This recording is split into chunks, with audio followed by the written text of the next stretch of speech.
Okay, I guess we'll get started. Can you hear me okay? Okay, good deal. So great to see you all here. I was sitting around with some people last night trying to figure out if I was actually at the first Øredev conference ever, but I'm not sure what year that was. It's great to be back. This is a great conference, and it's great to see everything kind of happening again after COVID and all these other things. I'd like to thank you all for attending as well, because with a title like this, I'm sure a lot of people are thinking, huh? What's that? What's aligning architecture? What's a responsibility index? But anyway, let's just go and kind of leap into it because we don't have an incredible amount of time with this. But this talk is really about some work that I've been doing with a group of people trying to go and understand existing systems, right? And for those of you who are involved in the technical aspect of software development, you probably confront this sort of thing several times in your career where you have to walk in and start to make sense of some system you've never seen before. This happens to people that are onboarding all the time in organizations. Sometimes, like happened to me many years ago, I was visited Germany, and basically I was sitting there working with a team that brought me in because of legacy code issues. And I said, hey, please tell me about your system. And they said, well, we know nothing. It just basically arrived last week. It was basically like an offshoring thing, and they knew nothing about the system. All they knew is that they would have to very soon be getting features and going and adding them to the system that they had, right? And that made me realize that essentially people do this sort of thing all the time, but it's not like we have a regularized process around this. So I was working with some people recently to go and develop some stuff around this. We were kind of falling back on this particular old book, which I really recommend, Object-Oriented Reengineering Patterns. Object orientation is still around, but a little bit passé today and everything like that. But the core of the book really is a set of patterns for going and understanding systems, right? And so we're working on something we're calling patterns of system renewal, which is basically about the first part, understanding a system that maybe you've never seen before, and then based upon that, how do you go and basically take steps to make the system workable, make it easy to go and actually make additions to it and do the things you need to do. It isn't quite refactoring, but it's this thing of going and basically taking something and just making work possible and also, relatively nice and pleasurable to some degree. So in working with this, one of the things that kind of happened is that we arrived at a technique that you can use for going and sort of like looking at architecture in a bit of a different way than most people do, and also organizing information about the stuff that you're doing. And so I thought, hey, I'll present this here. We can go and talk about it. So the goal is to understand a system well enough to determine what the next steps are. And one of the things that I keep coming back to when I'm kind of called to try to understand something very huge that I've never really kind of dealt with before architecturally, is I'm always looking for coat hangers in a way. And what I mean by a coat hanger is kind of like some particular piece of knowledge that I can use to help me orient myself to the system. So have you done this sort of thing before? You start reading through the code base, maybe talking to people, and you're in this intake mode where you're just learning and learning and learning all these things. And sometimes you have to basically learn things almost like on speculation. You learn something and then you're kind of like, well, I don't know where this fits, but I'm going to put it away in my mind. And then hopefully something else goes and makes that make sense, right? So you're looking for those things that kind of like help you organize the knowledge that you happen to have around the system. And once we do this sort of thing, we can try to construct a model of the system and basically use that as a bit of guidance for going and understanding where things happen to be, what you can do in different areas, and all these other things. The thing that's kind of rough in the industry right now is that essentially we don't have a lot of guidance for creating models that are very, very useful to us, right? A lot of them are kind of like, we want to go and have models to go and guide us as we're developing a new system. And of course, that doesn't quite happen as much as it used to. Quite often we're tending existing systems and stuff like that. What do we have from the past though? We have the 4+1 model of architecture. You remember seeing this at all? Okay, Phil Christian, very early on within the codification of what architecture happens to be within the industry. And what's interesting is that in his model of models, he basically has a process view, a logical view, implementation view, and physical view. And the thing I find kind of fascinating about this way of going and looking at an architecture is that just about everything here happens to be about a thing, right? In the conceptual logical view, we have classes, and we basically consider them to be primary. Physical operational, you'll have deployment diagrams, network topologies. Implementation view, you have components and packages and things along those lines. Process view is just about the only dynamic thing in his schema of models and stuff like this. What else do we have? We also have the C4 model, okay, from Simon Brown, which is great. But if you look at these things, it's kind of like it's concentrating on the entities, the things that we care about in the system, and then kind of like moving forward from there. So as we're going through and trying to go and understand how to go and make models that are very useful for us, one of the things we kind of arrived at was this notion that sometimes the stuff that you have there in the system, I don't know if there's really a name for this, the bias of basically paying more attention to the things that you can see rather than the things that you can't see when you're looking at something, right? But it's true, okay? And for me, I come from LEC, which is basically, first letter is legacy, last is code, and E is existing. Basically, most systems that exist can be seen as legacy code in some way. So I'm very used to this thing of trying to go and understand what is there in a system, and sometimes constructing a model which is more about what's hidden in the system as opposed to things that are apparent in the packaging and in the structure of the services and the classes and all these other things. So I kind of fall back on this thing that I learned many years ago called telling the story of the system. And this is something that can be very useful when you're trying to explain a system that you do understand to somebody else. And I can give you a very brief overview of what this looks like. Imagine we had some piece of software we need to go and explain it to somebody who's never seen it before. What do? I mean, you can go and say, okay, here's all the pieces, and explain one by one what these pieces happen to be and what they do. Or you can go and try to go and build up understanding over time when you're talking to people about things. So this right here is like an early version of JUnit, the testing framework that's quite common in the Java community. And you'll see it has several different classes. It has test, test case, test suite, test result. And there's a couple of patterns that are documented here, and this comes from the very first write-up of JUnit that was basically done really early in its history. But this thing of telling the story of the system is really about going and saying, let me go and simplify this drastically so that you can communicate the essence of this to somebody. And then once they have that essence, which is like that coat hanger I showed a little bit earlier, then they can start to go and attach things to that coat hanger and build up a fuller sense of what the system does as they get more and more detail. It's almost like progressive disclosure in UI design, right? So if I was to explain to you what JUnit does, I'd say ignore most of the things on this diagram. I'm going to tell you about two things. I'm going to imagine that you have two objects. You have a test object and you have a test result object. And what happens is whenever a test runs, it basically tells the test result what the result of the test happened to be. It'll go and say, hey, there was an error here, or this thing passed successfully. And if you understand those two objects, then you can understand the system. Everything else builds from there. But when you look at this, you see that there are many other things. There's test suites, which are aggregations of tests. You have test case, which is a subclass of test. You have test result that talks to test case. It doesn't really talk to test. But I told you the story in the very beginning about two objects, test and test result. It was like an artful simplification that you don't really see here, but it's almost like in your mind you can imagine there's two main things here. It's really the test and the test result.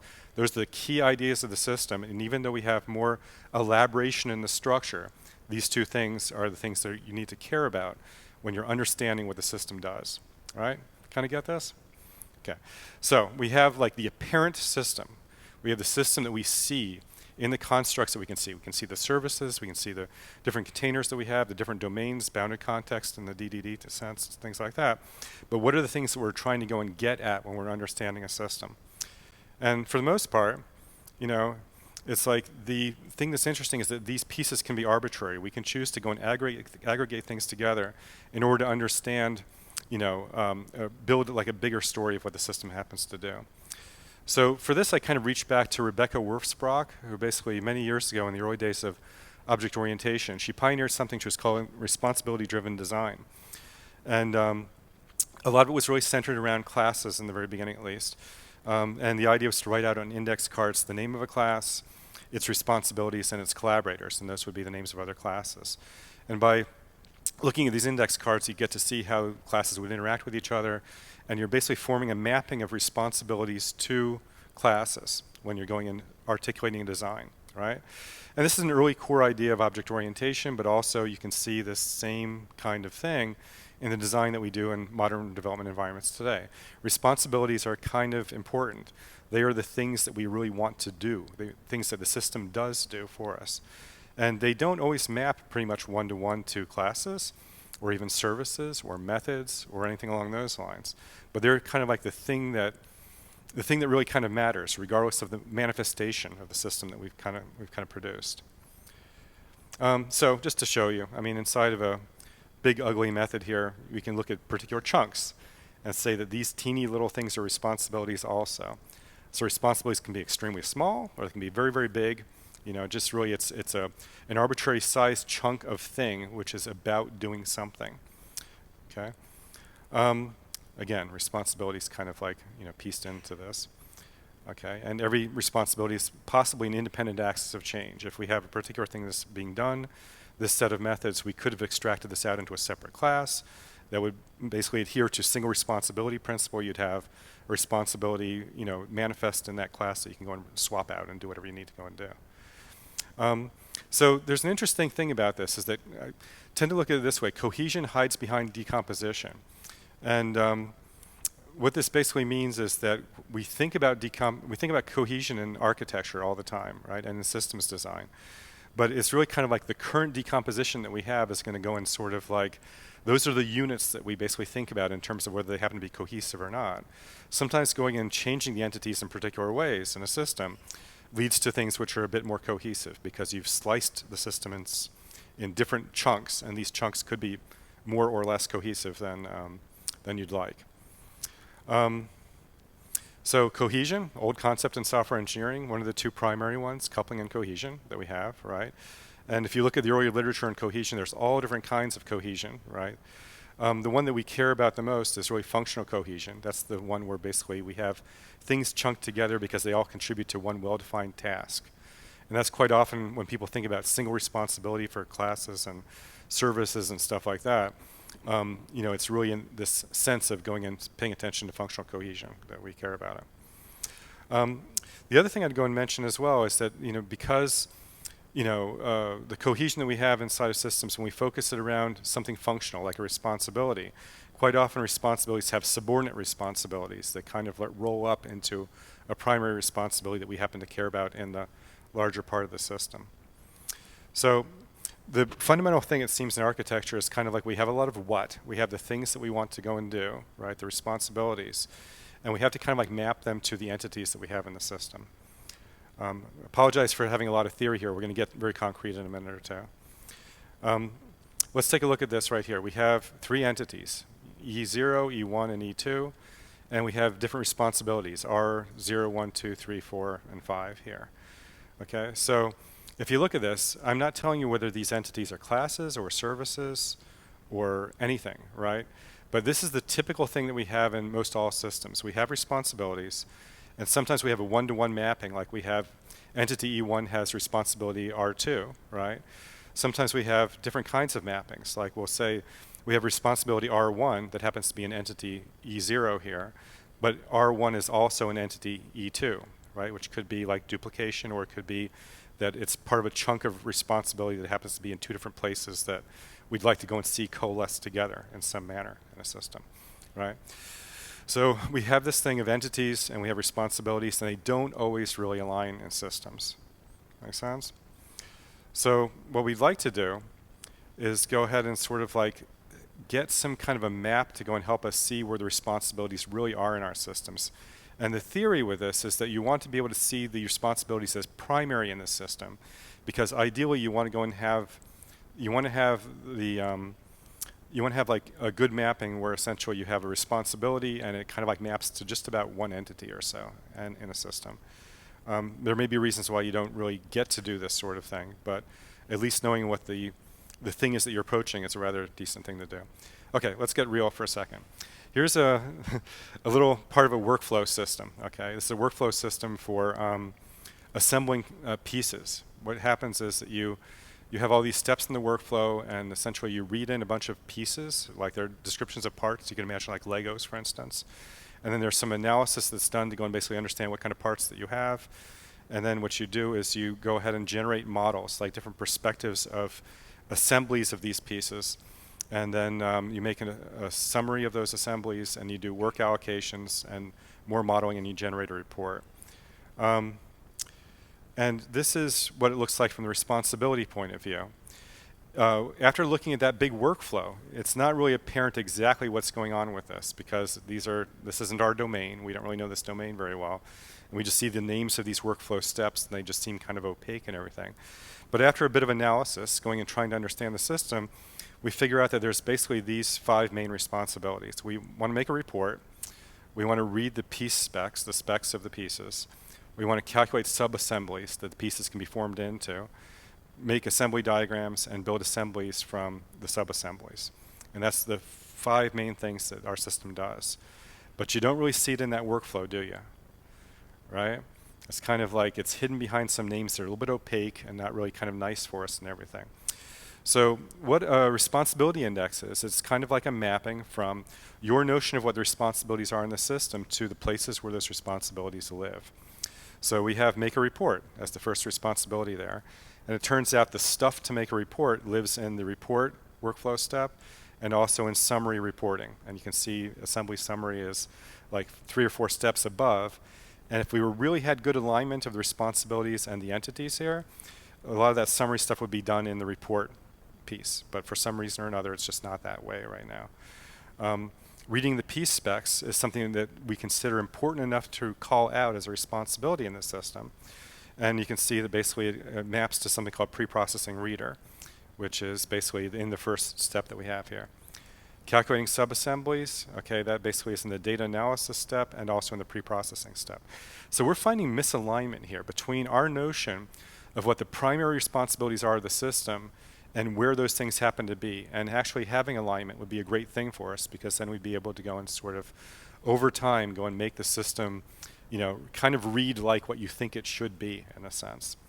And that's kind of like the core of the idea, is to go and essentially have a listing of the responsibilities and then go and list all the different locations where these things happen to live. And then what we get to do over time is we get to go and try to see those responsibilities themselves as primary, in a way, in the system. And we'll talk a little bit more about what that means in a minute or two. Okay, here's the big question. When we're looking for responsibilities in a system, how many should we have, right? Well, this is kind of like a scale-independent practice in a way. It's like you can do this to a single class, or you can do it to a service or a cluster of services in your system. Or in a monolith, it could be an entire sub-assembly. It could be a set of components and things along those lines. And the thing that's important to recognize is that it is somewhat arbitrary, but we do have some constraints that would be kind of useful to go and put in place in this.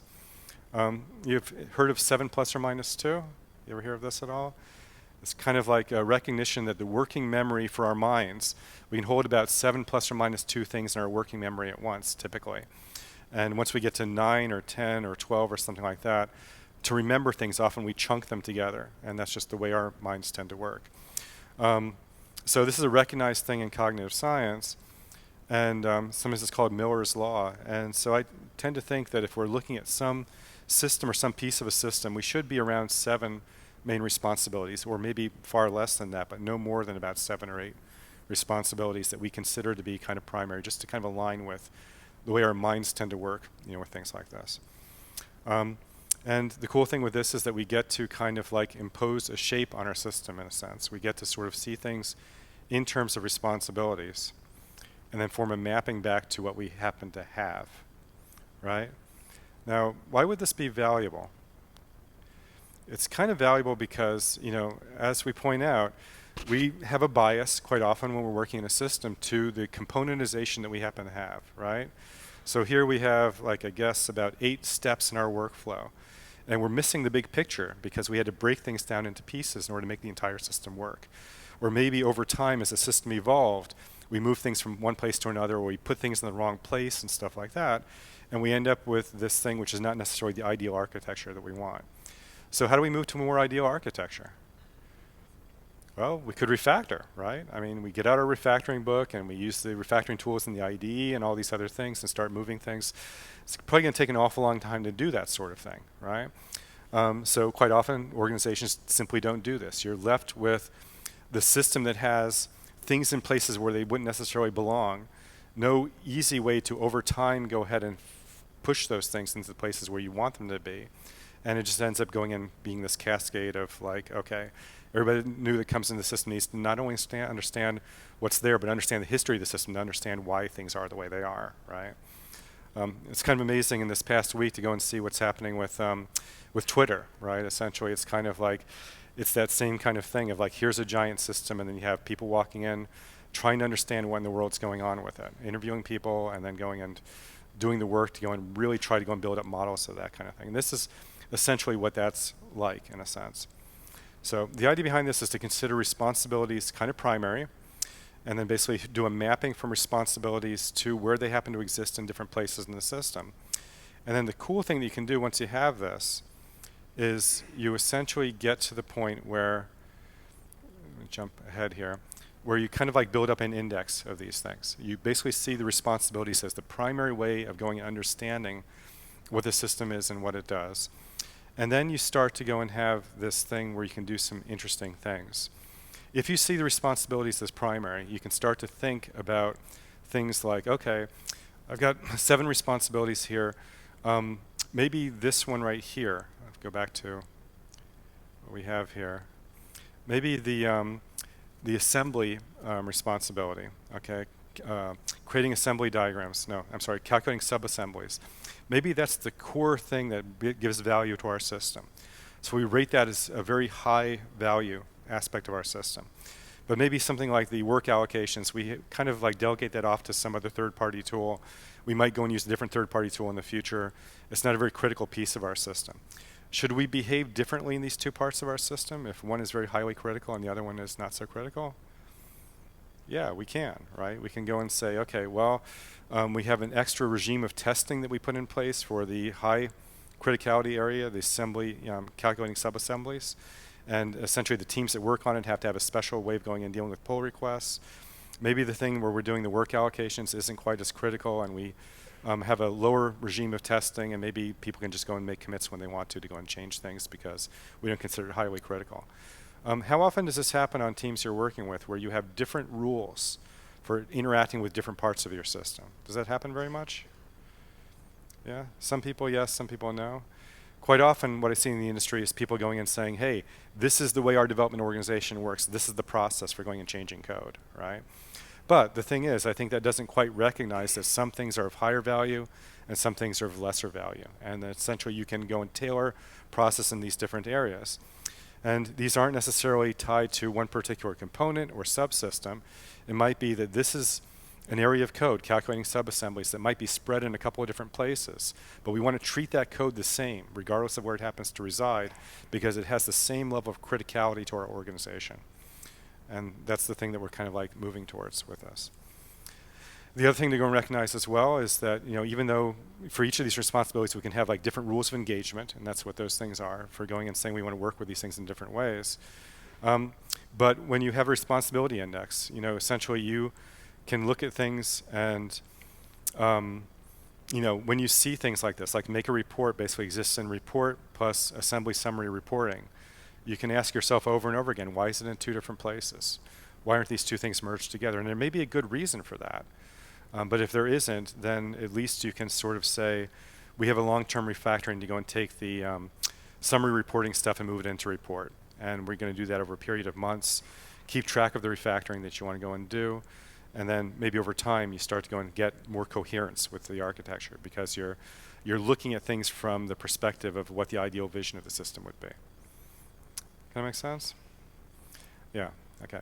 So this is an interesting practice for going in sort of like seeing systems in a different way, in a way that you map back to in the system. You're considering responsibilities primary when you're doing this sort of thing and using that as a way to go and index into information. As I was pointing out, let me jump back ahead here. Sorry for the jumping back and forth.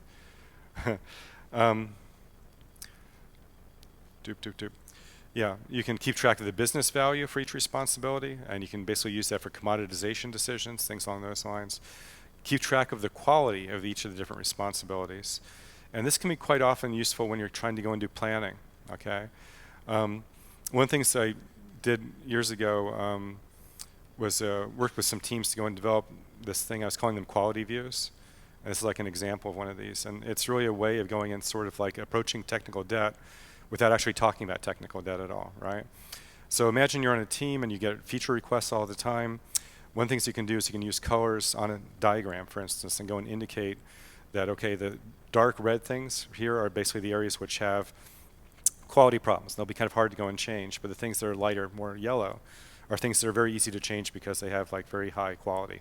And then you get into this conversation over and over again where it's like, okay, well, you know, we want to make these particular changes, but we find they're predominantly in the red areas. Is there something you can do to make those red areas more yellow for us? And if you do that progressively over time, you're basically addressing technical debt just by going and talking about it without mentioning the term technical debt at all. Your business stakeholders will start to notice that the things they want to do are touching things which are difficult to change. And they start asking you, hey, can you fix this so we can get features in at a higher velocity? And that kind of thing is a nice way of going and approaching things. It's like a transparency maneuver. The thing about this is this diagram is showing things from a component point of view, but imagine doing this from the point of view of responsibilities. Here's a listing of responsibilities. This is the quality of each of these responsibilities, the quality of the code and design in that area. And what you can do then is you can go and have that conversation with the business about what needs to go and get amped up over time and what doesn't necessarily need to get amped up. So there's that. There's also the thing I was mentioning a bit earlier, like rules of engagement, planned refactorings, different process that you might want to go and do for different places in the system, different based upon the responsibility that they kind of like manifest in a way. So this is kind of early days of this. We've worked with 2 different large systems to go and sort of like piece together a little bit of practice around this. And I think the longer term thing is going and seeing whether things really start to really align over time in these systems. Whether people, if they look at the responsibilities as being primary and they start to go in their day-to-day work, if they're engaging with the rules of engagement and going and making good decisions where like, rules of engagement is kind of like you have like an area in the responsibility index and you go and you say, okay, well, whenever you're touching this responsibility, these are the things you should know, right? These are the refactorings that are underway. And your job is to either advance one of those refactorings whenever you make a change, or at least not do anything which is going to get in the way of that refactoring going and happening over time within the system. Okay, so we'll see over time whether this really serves as a decent tool for alignment, but that's the theory. That essentially you start to go and get more of a sense of how to make the system more coherent over time and more cohesive in different ways.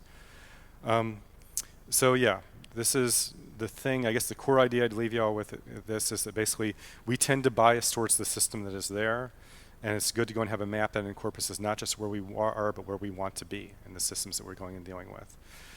I do have some caveats about this because it is relatively new.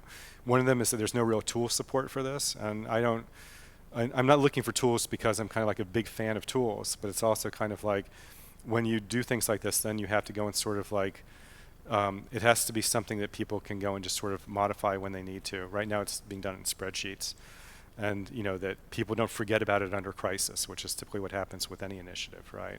Something terrible happens, then you start forgetting about, hey, let's go and look at the responsibilities and see where things align and stuff like that. So, that thing that we always have of like you create diagrams, but do you ever keep them up to date? That kind of thing could be a problem that happens with this as well.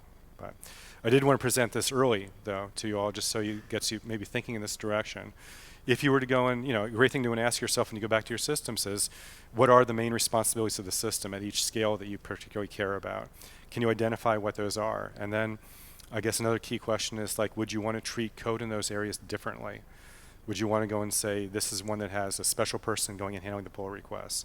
Is this one where basically it's kind of like, yeah, you want pull requests, but it doesn't really matter who takes them up? Or another area where it's just fine to go and make commits and stuff like that. You can treat these things differently, and you can have plans over time to go and consolidate them.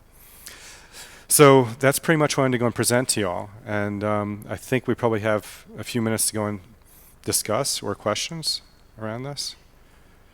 Anybody have? Yeah. How do I differentiate from what? Yeah, it's kind of funny because with capability models, I tend to see them always at like one particular level in architecture, whereas this is kind of like more like scaled. Like you can do this at any scale that you want to within the system. As far as differentiation, yeah, I don't know. It might just be synonymous terms for responsibility and capability in this. So if that might be a mapping that you want to do, just to go and sort of like, see where things stand that way. But the thing is, yeah, just kind of understanding that essentially the capabilities don't map one-to-one with the entities that you have, and then basically being a bit fluid about what the entity boundaries are, and figuring out what would be a better set of entity boundaries for the capabilities you want to go and have in the architecture. So, other thoughts?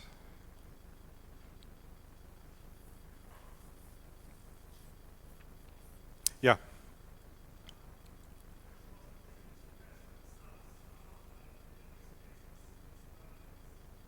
What's like use cases? Yeah, it can be, but I think the sense with this is that yeah, they can be seen kind of as use cases, but you want to basically choose particular, how can I say? These are things which you'd want to go and co-locate to some degree. Quite often, use cases are going to overlap, and you'll have things that are, you'll have particular things that are used by several use cases architecturally, that kind of thing. So yeah, I think some of the same, I'm using responsibility, but there is a way in which it kind of like maps back to use cases and capability models and stuff along those lines as well. I'm using responsibilities like the more generic term that can be used to go and sort of, coalesce the concept together in a way. Fair. Other questions at all? Or thoughts? Yeah.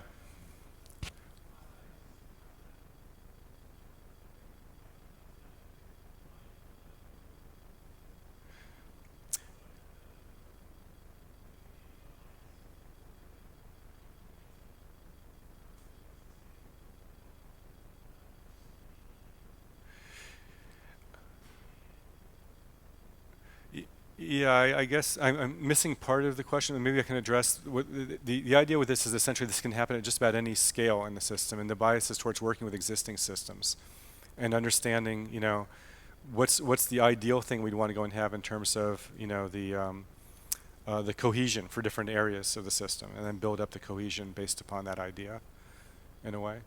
I think a lot of the things that we see terminology-wise from like DDD and stuff like that, some of it kind of, to me, it feels like it biases a lot towards what's there, right? But that just could be my own perspective on it. So, yeah. Okay, anything else? Any other thoughts or questions? Okay, well, thank you all very much.